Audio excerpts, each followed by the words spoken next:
Hello everybody, welcome back to my channel. I hope you have all had a nice day so far. Today we are going to be doing my September TBR and the 17 books that I have on my September TBR. I'm very excited. There's a lot of series that I'm wanting to start and get through this month. So let's get into it. So the first book I have on my TBR is The Paradise Problem by Christina Lauren. And yes, I have actually read about a third of this. I started it today, but obviously I'm not going to be able to finish it until September. So I'm still counting this towards my September TBR. Pretty much the essence of it so far is these two people, Liam, who actually goes by West, and Anna, they kind of need to get married. They have separate motivations for why they'd get married.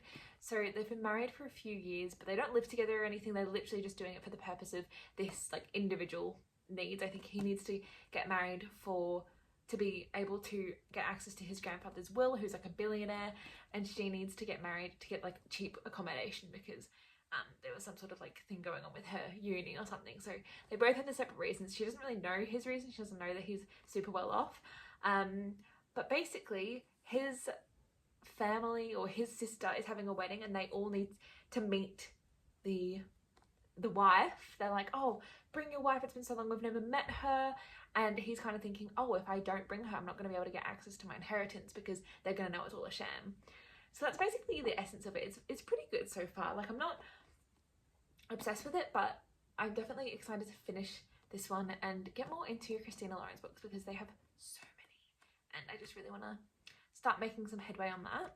The next two books I have on my TBR, which I'm not going to talk too much, but they are Empire of Storms and Tower of Dawn, the 5th and 6th and 7th books in the Throne of Glass series.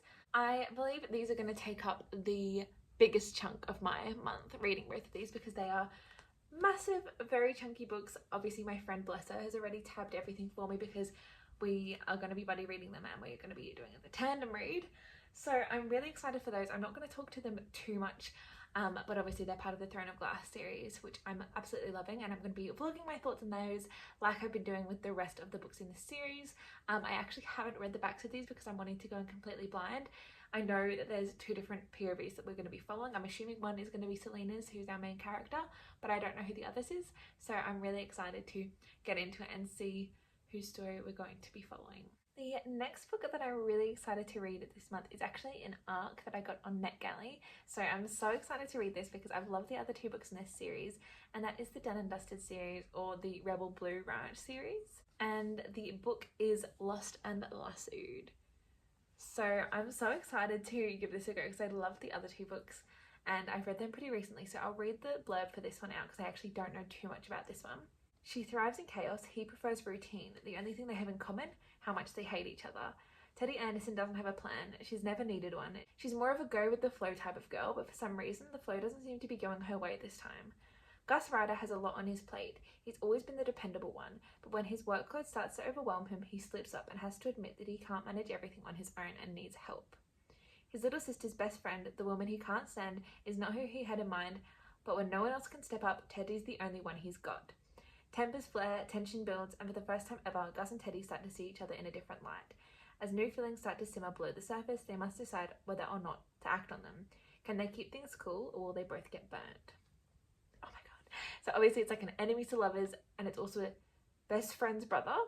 I love Teddy and Gus so much. I'm so excited to see them finally come together. I mean, I feel like this has been literally since early in book one. I noticed that they had a little bit of a spark, and I was like, oh, I can see this happening, and lo and behold, here we are. So this one actually has a publication date of the 5th of November, but I'm going to try and get it read this month because I really need to write a review for it so I can publish it to NetGalley. But I'm so excited for this. I literally am so excited. I think it's 336 pages, so it should be pretty short and sweet, but I can't wait. Also, if you can kind of see, that's the cover there, which is very cute. So I would say this is probably one of my most excited reads of this month because I really love these two and I can't wait to see how they come together. But yeah, that's that one. The next book that I'm super excited to read this month is The Dead Romantics by Ashley Poston. I read The 7-Year Slip by her and it was a 5-star read, and honestly one of my absolute favorite reads of the entire year. I think about that book every single week. It was so good. So to say I'm excited for this is definitely an understatement. I'm going to read the back of it. Florence Day is the ghostwriter for one of the most prolific romance authors in the industry, and she has a problem. After a terrible breakup, she no longer believes in love. When her new editor won't give her an extension on her book deadline, Florence prepares to kiss her career goodbye. Then she must return home to help her family bury her father. Even though she misses her family, she can't bring herself to stay until she finds a ghost standing at the funeral parlour's door, and he's just as confused about why he's there as she is. Romance is most certainly dead, but so is her new editor, and his unfinished business will have her second-guessing everything. Kind of sounds like eerie, but I know it's going to be a romance, so I'm very excited for this. I know this one has absolutely popped off, and I must say, like, it looks tiny, but it's actually 500 pages, my copy, which is crazy. But the writing is the biggest writing. I mean, that's the end of the book, so I don't want to spoil anything. But that is the biggest writing I've ever seen. So, I mean, it is a large print that I have, which is obviously why. But, yeah. So, I don't think this will take me too long. So, I'm excited to get through that one. The next book and last book that I definitely know I'm going to get through, or at least definitely striving to get through, is Part of Your World by Abby Jimenez. I've actually not read any of her books, but I'm really excited to read this because her third book in this series, Just for the Summer, has come out pretty recently, and I was going to read it, but I thought I better start from the start because I feel like you appreciate the recurring characters more when you read interconnected standalones from the start. But I actually don't know what it's about, so I'm going to read the back now. After a wild bet, Alexis Montgomery has her world turned upside down. The cause, Daniel Grant, a ridiculously hot carpenter who's 10 years younger than her, and as casual as they come, they complete the opposite of sophisticated city girl Alexis. And yet their chemistry is undeniable. While her ultra-wealthy parents want her to carry on the family legacy of world-renowned surgeons, Alexis doesn't need glory or fame. She's fine with being a mere ER doctor. And every minute she spends with Daniel and the tight-knit town where he lives, she's discovering what's really important. Yet, letting their relationship become anything more than a short-term fling would mean turning her back on her family and giving up the opportunity to help thousands of people. Bringing Daniel into her world is impossible, and yet she can't just give up the joy she's found with him either. With so many differences between them, how can Alexis possibly choose between her world and his? Oh, that sounds really cute. I wonder how she can choose. Guess we'll have to find out. But yeah, I think I'll read this one probably like mid to end of the month because there are quite a few physical books to get through, and I feel like I may have overestimated my reading abilities, but we shall see. That being said, I am an overachiever, so I have 2 other books. These ones are like backup kind of books that I'm not too fussed about reading necessarily this month, but if I get through all of those physical books, these are the ones that I'm going to be picking up next. The first one, which I am actually really excited for, is the Heartstopper series. It's just the first book. It's a graphic novel, so I really feel like this would be super quick for me to pick up if maybe towards the end of the month I'm just wanting to pick up something light and easy. I've never read a graphic novel before, but I've heard this one is amazing, so I'm excited to give it a try. I mean, there's no real blurb, so I don't know what happens. I think it's just 2 guys who love. They're at school. I'm pretty sure it's just YA. But yeah, I really don't know too much about this, but I'm excited to just give it a try. And the second book, which I kind of want to read this month, but I also never want to read it, is Marley and Me. I watched the movie and obviously it's very sad. I've never read the book. I own the book though, so I'm thinking I kind of need to read it eventually. So it's kind of on my radar for this month. I'm not necessarily anticipating that I will read it this month, but it's just on my mind. If I get to it and there's nothing else, I'm really going to try and read this because there's just no good time to read this book. Like when would you want to put yourself through that? I'm not going to talk about what it's through because I think surely everyone knows, but yeah, it's on my radar. We'll see. And just to wrap it all up, I'm going to do some rapid fire audiobooks that I really want to get to this month. For some reason, I'm clearly in a series kind of mood because I am wanting to read 3 different series this month. First one, The Prison Healer by Lynette Noni. I've read the first one. I need to finish the series, so read the final 2. I only finished the first one today and I loved it. I thought it was so good.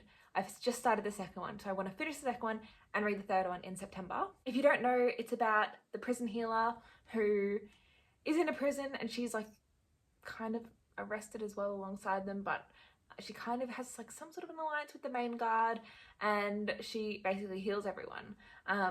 but there ends up being, I don't really know how much to say without spoiling it, but I feel like I can say there ends up being this high authority figure that ends up getting arrested, and she decides to risk her life to save this authority figure. So she's kind of going through these trials to save herself, because if she does these trials, then herself and the person she's protecting get free. I think that was a good little synopsis, but it's really good. I really like how she has this responsibility as the healer. Her father also was a healer. So yeah, it ended in a good place. I'm excited to see how the book pivots now, because the first little thing has wrapped up. So I'm excited to see what kind of happens in the rest of the series. So lots of twists and turns. Excited for books 2 and 3. The next series that I'm wanting to start and hopefully finish, just the series, not the spin-offs, is The Hunger Games. If I can finish the spin-offs as well, that would be great. I'm wanting to read this as an audio. I have them placed ready to go. I've never read these.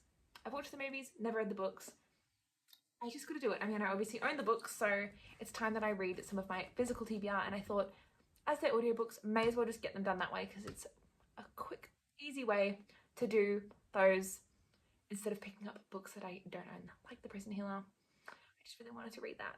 So yeah, I'm not going to talk about what it's about. If you don't know, watch the movie or read the book. I feel like everyone knows. 2017 icon. So yeah, that's those ones. And on top of that, I'm also wanting to read the first 3 Harry Potters. I own the first one. I don't own the second and third, I don't think, but I own a few different ones in the series. I know I've heard that the first few are like quite childish, to the point of like the book kind of gets a little bit boring if you're reading them for the first time as an adult. So I've heard the audiobook is actually a really good way to kind of consume those. But I'm excited to read these. Like I feel like I need to, and as I own a few of them as well, that's good, because it gets more books off my physical TBR that I need to read. So yeah, I'm excited to know the hype. Like, I've watched the movies, but I'm excited to say that I've read the books more than anything. Again, I'm not going to go over what this is about, because I feel like, have you been living under a rock if you don't know what Harry Potter's about? Seriously. But yeah, I mean, in total that's like 8 audiobooks. So I think that should be enough, but if I need more, I'll just have to assess it. I think I'm only going to pick up standalones as other audiobooks if I do have time, because it's a lot of series. I'm going to probably get confused. That's why I want to do Prison Healer first thing this month, just to get that out of my brain. And then yeah, that was all. Upon editing this video, I realized I forgot to mention one book. The Bridgertons Happily Ever After. It's like a spin-off book that talks about the Bridgertons in the future. I have pretty much finished the book. But I have 1 chapter to go, and it's waiting at the library, because I read all the other ones on audio, except they were missing 1 chapter on Libby. So I've had to get it specifically from my library to just read this one little spin-off thing. Not 1 chapter, it's like 1 little spin-off, which will literally be so tiny. But I'm counting that towards my September TBR, and I really hope it comes from the library soon, because I've been second in line for the last 2 months. Make it make sense. But yeah, other than that, that was all. But that's everything I have on my TBR for this month, so thank you so much for watching. Let me know if you've read any of these books, or if you're planning on reading them in September as well, and we can do a little buddy read. But other than that, that was all I had for today's video, so thanks so much for watching, and I will see you in my next one. Bye!